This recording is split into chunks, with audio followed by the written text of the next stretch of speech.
நாமக்கல் மாவட்டத்தில் சேந்தமங்கலம் அருகே மேகத்தை தொடும் ஒரு மலை உச்சியில் நூற்றாண்டுகளாக பக்தர்களை கவர்ந்து நிற்கும் ஒரு அதிசய தலம் இருக்கிறது. அதுதான் நைனாமலை வரதராஜ பெருமாள் கோயில். கொங்கு நாட்டின் புகழ்பெற்ற வைணவத் தலங்களில் ஒன்றாக கருதப்படும் இந்த நைனாமலை சேந்தமங்கலம் பகுதியிலும் புதன் சந்தை அருகிலும் அமைந்துள்ளது. செங்குத்தான மலைப்பாதையில் சுமார் 3700 படிகள் ஏறிச் சென்றால்தான் உச்சியில் அருள் பாலிக்கும் வரதராஜ பெருமாளை தரிசிக்க முடியும். இந்த மலைக்கு நைனாமல என்ற பெயர் வந்ததற்கும் பல மரபு கதைகள் சொல்லப்படுகின்றன. நைனா என்றால் தந்தை என்று பொருள்.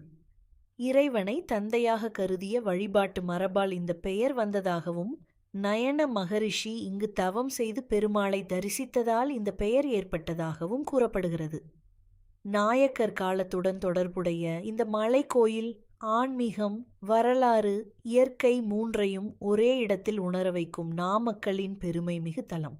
நாமக்கல் மாவட்டத்தின் இன்னும் பல மறைந்த வரலாறுகளை தெரிஞ்சுக்கொள்ள நம்ம சேனலை சப்ஸ்கிரைப் பண்ணுங்க. இந்த வீடியோ பிடிச்சிருந்தா லைக் பண்ணி ஷேர் பண்ணுங்க.